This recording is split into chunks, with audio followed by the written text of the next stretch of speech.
tidak lain ya di siang hari ini masih dengan hari yang spesial karena kita kedatangan tamu dari DPPKB Kabupaten Musirawas. Dan pematerinya kali ini ya, ini ada ibu yang cantik ya. Siapa ini ya yang mau kenalan ya? Ini dia nih. Langsung saja kita sapa buat pemateri kita di siang hari ini ada Ibu Nova Astri Mufira. Assalamualaikum Ibu Nova. Waalaikumsalam warahmatullahi wabarakatuh. Gimana nih kabarnya? Sehat, semangat luar biasa, Mbak. Alhamdulillah ya. Dan ini Ibu Nova Astri Mufira ini dari mana? Penyuluh KB dari Kecamatan Purwodadi. Kecamatan Purwodadi. Nah, Ibu Nova itu tidak sendiri dengan setia. Ada rekannya yang mendampingi yaitu ada Ibu Eka Merahmati. Assalamualaikum Ibu Nova. Ibu Eka. Waalaikumsalam warahmatullahi wabarakatuh, Mbak. Gimana nih kabarnya? Alhamdulillah sehat. Grogi nggak? Lumayan ya. Enggak dong ya. Kita nggak lama kok, cuma 1 jam ya. Nah, di siang hari ini buat Ibu Nova ataupun Ibu Eka yang mau salam buat rekan-rekannya boleh silakan.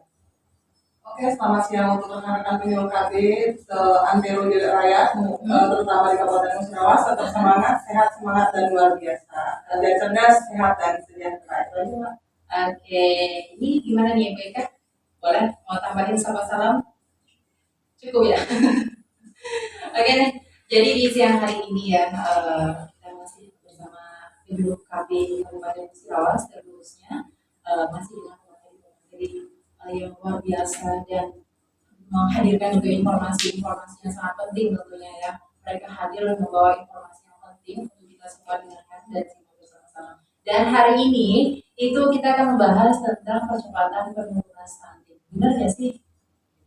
Nah, kemudian yang akan kita bahas juga karena sering sekali ya kalau kita berbicara kita bertemu dengan dinas KB ataupun bertemu KB ini kita itu selalu berbicara tentang stunting untuk menghindari stunting, mengurangi stunting, nah gitu kan itu sering sekali ya. Nah kemudian mungkin banyak juga di luar sana yang bertanya-tanya apa sih itu stunting gitu ya, terus apa yang bisa menjadi penyebab stunting gitu. Nah mungkin ada yang akan mulai menjelaskan dari Ibu Eka ataupun Ibu Nova. Baik ya Mbak ya, kita benar kata Mbak Cici tadi, stunting sekarang itu jadi trending lah di tengah-tengah, bukan hanya di Musirawas, mungkin itu menjadi isu nasional Indonesia ya Mbak ya. Stunting itu sendiri itu di mana anak itu balita terutama gagal tumbuh yang diakibatkan oleh kekurangan gizi kronis, terutama dalam 1000 hari pertama kehidupan, diawali dari hamil sampai di usia 2 tahun. Stunting juga kalau bahasa awam kita, bahasa daerah tuh bisa sering disebut juga dengan kerdil Mbak atau pendek, karena anak stunting itu cenderung lebih pendek dibandingkan anak seusianya. Dan apa yang bisa menjadi penyebab stunting itu sendiri? Apakah keturunan? Apakah memang dia itu ada penyakit bawaan atau gimana? Untuk stunting sendiri itu Mbak ya, berdasarkan data survei status gizi balita Indonesia tahun 2021, prevalensi stunting saat ini masih berada pada angka 24,4%. Diharapkan penurunan target tiap tahunnya itu 3 sampai 3,5% per tahun. Berdasarkan SSG dan berdasarkan SDGI Kementerian Kesehatan, mayoritas kasus stunting di Indonesia itu ditemukan pada anak, ya benar tadi kata Mbak Nova, itu anak dari usia 24 sampai 35 bulan. Penyebab beberapa penyebabnya yaitu yang pertama rendahnya asupan gizi pada 1000 hari pertama kehidupan. Jadi kalau ibu hamil itu agar 1000 HPK-nya dapat dilalui dengan baik, sangat penting memperhatikan asupan nutrisi dan gizi yang tepat bagi ibu hamil dan anaknya. Selanjutnya yaitu buruknya fasilitasi sanitasi. Inilah yang yang bisa dikatakan itu bisa. Kemudian kan ini aksesnya itu sih disebabkan oleh penyebab tidak langsung juga tadi faktor eksternalnya. Kalau gizi tadi itu merupakan faktor internal, kalau sanitasi dan erosi itu tadi faktor eksternal, kemudian kurangnya kebersihan lingkungan dan juga sama faktor eksternal. Jadi sesuai dengan yang Mbak Senggol tadi, apakah ada faktor keturunan?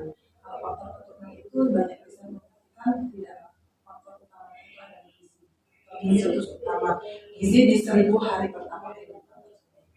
Oke, jadi stunting itu memang faktor yang paling utama adalah gizi ya. Status gizi yang tidak terpenuhi dan tidak terjaga ya. Cuman faktor juga Ya. itu jadi penyebab utama. Oke, jadi kalau untuk ciri-ciri dari stunting ini sendiri itu apa? Mungkin kita bisa di luar sana yang kurang informasi juga gitu kan, yang punya anak kecil gitu, anak balita gitu kan, biar bisa lebih paham lagi apa sih yang jadi ciri-ciri anak itu terkena stunting atau tidak gitu. Kalau ciri-cirinya itu sendiri mah yang faktor umumnya ya itu tadi yang disebutkan di atas tadi, terutama itu lebih pendek dari teman-teman seusianya itu yang bisa kelihatan. Tapi belum pasti yang pendek itu stunting. Tapi ada standar deviasi pengukuran. Jadi pendek juga belum tentu stunting, tapi stunting itu sudah pasti pendek gitu nah. Ciri-ciri yang lainnya juga kan menurut buku saku Kemendes yaitu pertumbuhannya itu melambat, itu tadi pertumbuhan tidak sesuai dengan usia, kemudian wajahnya itu lebih muda dari anak seusianya, kayak lebih kecil kan, kalau anak-anak itu lebih muda, lebih tua dari anak seusianya kan. Kalau kecil itu rata-rata kan kayak anak pendek terus makanya kemarin bisa terus pertumbuhan Itu kan juga termasuk dengan stunting. sebagai ciri-ciri, salah satu ciri-ciri dari stunting, pertumbuhan giginya terlambat, kemudian kemampuan fokus dan memori belajarnya terganggu. Kemudian di usia 8 sampai 10 tahun anak menjadi lebih pendiam, tidak banyak melakukan kontak dengan sekitarnya, kayak apa ya, kayak lebih menarik diri dari lingkungan. Nah, dampak jangka panjangnya seperti itu. Tapi tidak menutup kemungkinan kan ada yang kecil. Nah, kecil itu kan bisa juga dikatakan tidak terkena stunting ya. Bisa dibedanya di mana gitu? Stunting kecil. Itu kan stunting itu bisa terukur dengan standar tadi. Kan ada ciri-ciri, misalnya tinggi badan anak seusia itu harusnya misal 2 tahun, harusnya tinggi badan itu 98, itu dikatakan normal. Apabila di bawah 98, nanti ada pengukuran di buku KIA itu standar deviasi Mbak namanya. Bila di bawah standar deviasi 3, 2, dan 1 itu bisa dikategorikan yang dari pendek sangat pendek. Nah, masih ada beberapa atau masih dengan ciri-cirinya, ciri-ciri stunting. Mungkin ada hal lain dari selain badan ya, kemudian perkembangan yang terlambat, kemudian tumbuh giginya juga lambat ya. Ada hal lain yang menjadi ciri khas dari stunting sendiri. Ya ada lagi Mbak, berat badan balita itu tidak naik, bahkan cenderung turun dalam setiap bulan. Tuh harusnya standarnya normalnya anak-anak itu ditimbang tuh naik, walaupun nggak banyak tapi kan naik. Ini kalau dengan stunting, anak dengan stunting itu rata-rata tinggi badan biasanya tuh lambat naik, bukan naik malah kadang ada yang turun. Itu tidak menutup kemungkinan juga bisa naik, cuman tinggi badannya yang susah naik kan. Kalau stunting itu kan tinggi badan per usia gitu, sesuai usia atau tidak. Kemudian tanda-tanda pubertas terlambat, bisa jadi misal tanda-tanda pubertas kalau menstruasi gitu kan, anak cewek kan biasanya kalau normalnya kan 10 sampai 12 tahun sudah mulai awal menstruasi, dia kadang-kadang lambat 15 tahun mes. Terus selanjutnya anak tersebut rentan terkena penyakit, terkena infeksi, sakit lah intinya. Tapi gini, seandainya nih di luar sana itu ada anak yang mungkin dia bukan pertumbuhannya, tapi lebih ke berat badan itu turun. Nah, tinggi badannya ya nggak terlalu pendek juga, nggak terlalu tinggi juga. Tapi dia aktif itu bisa dikatakan stunting atau tidak? Itu tadi Mbak, standar pengukuran kalau dia masih dalam kategori normal, tinggi badan per usianya itu sesuai, dia dikategorikan belum tentu stunting. Ada status gizi lagi, bisa jadi gizi kurang, gizi buruk, baru stunting gitu loh Mbak. Nggak langsung semata-mata serta-merta, karena aku tadi kan kalau stunting itu sudah masih pendek. Anak yang pendek belum tentu stunting. Oke. Jadi sebelum ke stunting ada Ya, tingkatannya, ada tingkatannya terlebih dahulu. Ya. Jadi kayak gizi buruk itu di Gizi kurang dulu, baru gizi buruk, baru baru stunting. berarti stunting itu yang paling tinggi, yang Iya, paling berbahaya iya, ya. paling berbahaya tuh enggak sih? Berbahaya bukan berbahaya Nanti ya. jadi tinggal. tumor. Oh iya benar. Bukan berbahaya, cuman yang perlu benar-benar diperhatikan. Ya, benar. Baik, kembali lagi dengan pemateri kita dari Penjuru KB Kecamatan Purwodadi ya. Tadi yang sudah kita pertanyakan mengenai beberapa cirinya ya, ciri stunting. Jadi dengan stunting ya, mungkin bisa kita pertanyakan kembali. Pertanyaan selanjutnya itu percepatan penurunan stuntingnya itu bagaimana? Kalau dilihat dengan beberapa ciri-ciri tadi juga bagaimana, apakah memang stunting itu meningkat di tahun ini atau menurun? Jadi stunting itu kan menjadi program prioritas nasional pemerintah. Jadi karena tingginya angka stunting, dilakukannya percepatan penurunan stunting yang diatur dalam Peraturan Presiden Nomor 72 Tahun 2021 tentang upaya yang mencakup intervensi sensitif dan intervensi spesifik yang dilaksanakan secara komprehensif, holistik, integratif, dan berkualitas melalui kerjasama lintas sektor di pusat, daerah, dan di desa. Mungkin Mbak apa? Ada yang mau ditambahkan mengenai percepatan penurunan stunting? Ya, sesuai yang dibahas sama Mbak Mai tadi, percepatan penurunan stunting itu merupakan program prioritas nasional. Ada penjelasan hukumnya, yaitu Peraturan Presiden Nomor 72 Tahun 2021 tentang percepatan penurunan stunting dan Peraturan Kepala BKKBN Nomor 21 Tahun 2021 tentang Rencana Aksi Nasional Percepatan Penurunan Stunting di Indonesia. Oke, nah kalau untuk perannya nih Mbak, peran dari BKKBN dalam upaya percepatan penurunan stunting ini seperti apa? Adapun peran BKKBN dalam upaya percepatan penurunan stunting itu Mbak, lebih ke tindakan preventif atau tindakan pencegahan yang digiatkan melalui berbagai macam kegiatan atau program. Yang pertama yaitu menguatkan kelompok bina keluarga balita. Jadi kan kita di desa, di setiap desa itu ada posyandu tuh Mbak. Nah, jadi bina keluarga balita itu terintegrasi dengan posyandu dan bisa juga terintegrasi dengan PAUD. Untuk kemudian yang kedua, program pendewasaan usia perkawinan. Jadi selaku penyuluh KB yang dinaungi oleh BKKBN itu memberikan sosialisasi atau informasi dan edukasi kepada para remaja itu untuk tentang penundaan usia perkawinan tersebut. Untuk standar usia untuk wanita itu di usia 18 tahun dan di laki-laki di usia 25 tahun. Kemudian menggiatkan program generasi rencana masih termasuk dalam kegiatan remaja tadi, kegiatan sama sistemnya itu sistem kegiatan yang diawali melalui remaja dengan program JITRE dan pendewasaan usia perkawinan. Kemudian pengendalian pertumbuhan penduduk melalui program kami. Jadi para pasangan usia subur itu kami berikan penyuluhan, kami berikan informasi dan edukasi tentang alat kontrasepsi dan untuk diajak mengikuti program keluarga berencana. Otomatis kan Mbak, kalau misalnya para pasangan usia subur itu ber-KB, potensi untuk hamil itu lebih rendah sedikit dan potensi untuk melahirkan bayi stunting itu sedikit ya, diminimalisir dengan program KB. Oke, nah jadi perannya tadi beberapa kegiatan yang sudah dijalankan ya, itu juga sudah berjalan. Ya, sudah berjalan. Dan aktif di sini. Alhamdulillah, kalau untuk posyandu kan setiap bulannya ada terjadwal. Kami bekerja sama dengan puskesmas yang ada di Purwodadi, kami bekerja sama dengan puskesmas Harjo. Kalau supportnya dengan masyarakat bagaimana? Kalau masyarakat kan antusias Mbak untuk mengikuti kegiatan posyandu itu kan dia memantau pertumbuhan itu berat badan dan tinggi badan. Kalau kami di BKB itu memantau perkembangan. Perkembangan itu motorik kasar dan motorik halus tentang perkembangan anak.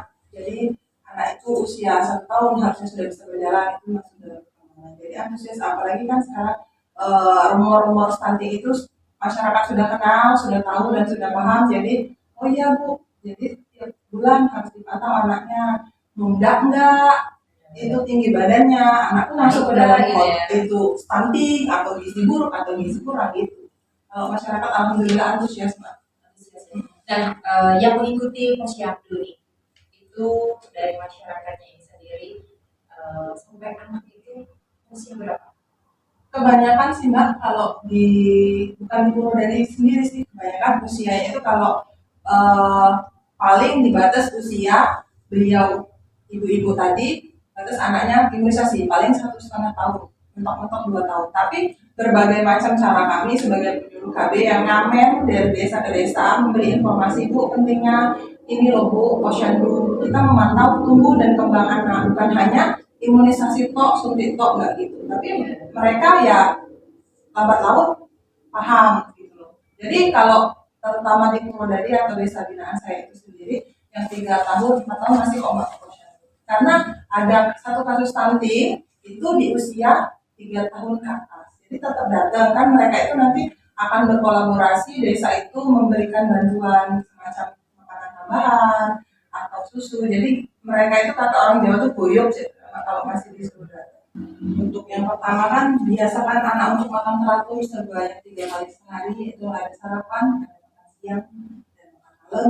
Kemudian biasakan anak untuk membawa bekal dari rumah, kan sekarang anak-anak tuh lupa jajannya sembarangan. Kita kayak info-info di nasional lah, banyak anak usia masih di bawah 5 tahun dengan ginjal karena efek dari jajan sembarangan. Jadi sebisa mungkin orang tua itu membawakan bekal kepada anaknya dari rumah.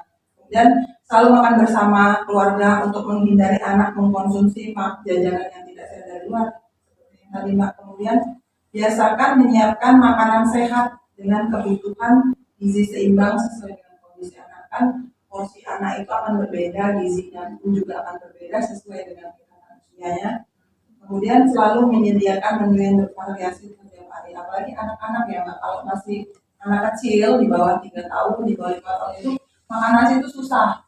Jadi bagaimana cara kita orang tua sekarang kan zamannya zaman teknologi ya Mbak, IT, kita nggak harus belajar on table, belajar on book, tapi kan kita bisa scroll HP, cari menu bervariasi melalui YouTube. Jadi kan sebisa mungkin yang sayur tadi wortel bisa jadi nugget gitu-gitu. Jadi kita sebagai orang tua juga perlu mengeksplor, menggali informasi untuk memberikan makanan-makanan anak itu yang bervariasi. Nanti mereka penuhi ya sayurnya, lauknya, nasinya ya. Tapi bagusnya kalau anak nih usia usia 5 tahun ke bawah, untuk sarapan pagi itu memang diharuskan nasi atau enggak? Makan bisa nasi, apalagi kalau anak-anak sekarang kalau udah minum susu ya Mbak, nggak mau makan ya. Jadi susunya direm itu nasi itu porsinya kan kalau pedoman umum gizi seimbang itu nasi itu 1/3, nanti sayurnya baru lauknya dibanyakin protein. Nggak perlu kan makanan bervariasi, makanan sehat itu nggak perlu mewah dan mahal. Cukup tempe, tahu, kasih nasi sedikit kan mereka nggak mau makan nasi, atau bisa buat bola-bola nasi. Itu kan sudah mencukupi karbohidratnya dapat, atau nasi bisa dengan kentang, karbohidratnya juga dapat dari kentang. Jadi sebenarnya memang banyak ya berbagai cara ya jadi orang tua agar bisa memenuhi asupan gizi anak. Kemudian untuk polanya nih, pola asuhnya itu akan seperti apa? Selain orang tua akan mencukupi gizi anak ya, gizi tubuh bidang asupan di bidang tubuh anak, pasti ada pola asuhnya juga yang perlu diperhatikan. Ya, pola asuh orang tua itu salah satunya pemberian stimulasi psikologis dalam interaksi sehari-hari dengan anak. Yang pertama itu orang tua bercanda. Jadi orang tua itu mengajak anak itu bercanda, bisa dengan memarahi bukan tanda kutip, bukan memarahi dalam artian memarahi anak ya, memaki-maki. Maksudnya itu kayak dia Menegaskan. iya dengan anak itu. Nah, selanjutnya itu sering mengajak anak bicara atau menjawab pertanyaan anak. Jadi kayak misalnya anak itu ditanyain, misalnya kayak ada lagi ngapain gitu kan. Jadi dari itu kita bertanya dan anak kan juga merespon Mbak. Jadi kan anak itu bisa menjawab. Jadi kalau misalnya itu jadi bisa kita tahu anak kita eh, kalau misalnya ditanya orang bisa nggak merespon gitu kan. Nah terus tuh anak bermain dengan orang tua atau anak lain. Jadi eh, sebagai orang tua juga nggak cuma apa ya. Hidupnya ngajak main aja gitu, Iya, nurut saja gitu. iya, Jadi jadi kita harus melihat juga anak kita itu bisa bersosialisasi dengan yang lain benar atau tidak gitu ya. selanjutnya itu orang tua menenangkan dan membiarkan anaknya sedang menangis. Jadi kalau misalnya anak, misalnya dia mau minta apa dengan orang tua, nggak melulu anak itu harus dituruti keinginannya. Jadi ada saatnya tuh biar anak itu kalau misalnya nangis, biar nangis. Nanti kalau capek kan dia berhenti sendiri. Jadi dia tahu, oh jadi keinginanku itu nggak harus dituruti, semuanya nggak harus diikuti dengan orang tuaku seperti itu. Jadi kan dari itu juga dia bisa mengontrol emosionalnya dia gitu loh Mbak. Jadi anak itu mengajarkan anak untuk bisa menjaga emosi, mengontrol emosi ya. Tidak, ya semuanya harus diturutin enggak ya gitu. Karena memang itu kan juga tidak akan baik ya untuk kedepannya pertumbuhan dia di masa depannya nanti. Nggak akan baik juga ya. Nah selanjutnya nih intervensi atau kerjasama yang bisa dilakukan di lintas sektor dalam usaha untuk percepatan penurunan stunting ini sendiri. Baik Mbak, untuk intervensi yang bisa dilakukan oleh lintas sektor, sudah saya senggol tadi di awal.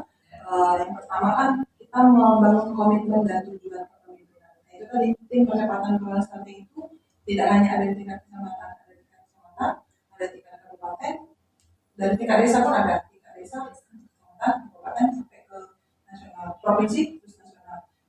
Sebagai bentuk komitmen dan kerjasama usaha percepatan penurunan stunting. Dalam hal ini kan dinas KB sendiri nggak bisa bekerja sendiri, atau dinas kesehatan sendiri tidak bisa bekerja sendiri. Jadi kita sama-sama menumbuhkan komitmen dan kerjasama antar lintas sektor. Semua sektor bisa terkait Mbak, dari KUA pun bisa, dari pendidikan bisa, dari pertanian bisa dalam intervensi percepatan penurunan stunting.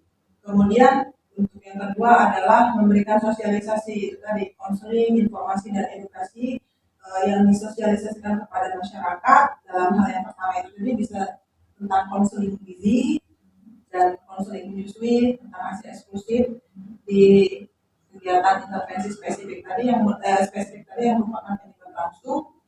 Yang kemudian edukasi dan sosialisasi tentang air bersih dan sanitasi lingkungan yang layak. Kemudian yang ketiga itu kerjasama lintas sektoral dalam percepatan penurunan stunting. Sudah dijelaskan juga di awal, sudah runut tadi untuk spesifik tadi pemberian tablet tambah darah, kemudian pemberian PMT bagi sasaran keluarga risiko stunting atau yang kasus stunting beresiko kasus stunting, kemudian pemeriksaan kehamilan sesuai standar 6 kali tadi, kemudian pemberian vitamin A, imunisasi di kegiatan posyandu maupun pemberian obat cacing. Itu tadi merupakan intervensi spesifik yang stakeholdernya merupakan dari dinas kesehatan yang merupakan penyebab langsung. Kemudian bantuan panganan non tunai, itu bantuan pangan non tunai itu bisa jadi dari dinas pangan, bisa juga dari dinas perikanan, pertanian, perkebunan, itu kan bisa jamin. Kalau jaminan kesehatan nasional tadi BPJS, bisa juga kan kalau dari desa yang menerima bantuan iuran tadi kan bisa difasilitasi oleh desa. Kemudian program keluarga harapan ini stakeholdernya dinas sosial.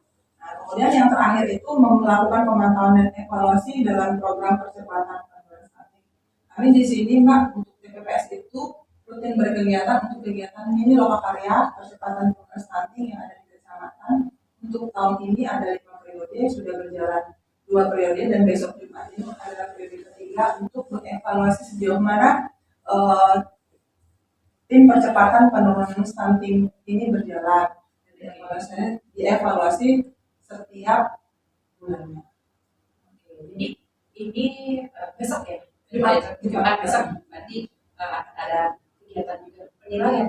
Bukan evaluasi, setiap bulan kan evaluasi ada apa, ada kendala apa di lapangan. Iya.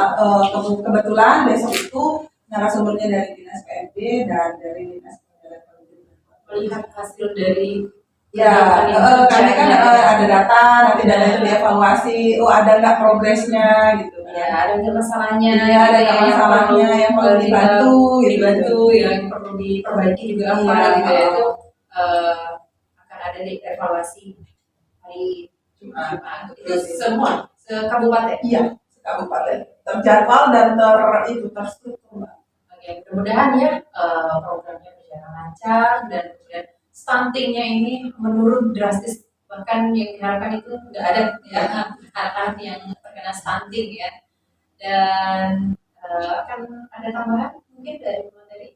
Nggak terasa nih 1 jam sudah bersama kita. Harapannya gimana ya? Harapannya untuk anak-anak Indonesia, terutama anak-anak Kabupaten Musirawas ini sehat semua, bebas stunting, karena kan di 2045 kita dapat bonus demografi, usia produktif itu meledak gitu kan. Jadi kan persaingan, jadi adaptasi, mencari kerja banyak, otomatis kan kita mengharapkan generasi anak-anak di Musirawas ini bisa mendominasi dan bisa beradaptasi dengan perubahan. Itu aja. Oke. Baiklah, pendengar setia dimanapun Anda berada ya, tidak terasa yang sudah bersama kita di dalam program acara Bising Bincang Siang.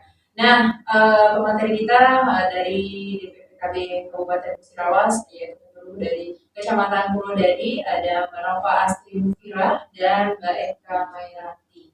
Terima kasih atas waktunya dan informasi yang telah disampaikan melalui Radio Darussalam. Mudah-mudahan kerjasama kita selalu berjalan, selalu tersambungkan terus silaturahminya ya. Dan di penghujung perjumpaan kita kali ini, saya Cici yang bertugas akan pamit undur diri. Mohon maaf bila ada salah kata dan salah ucap. Dan akhir kata kita akhiri, wassalamualaikum warahmatullahi wabarakatuh.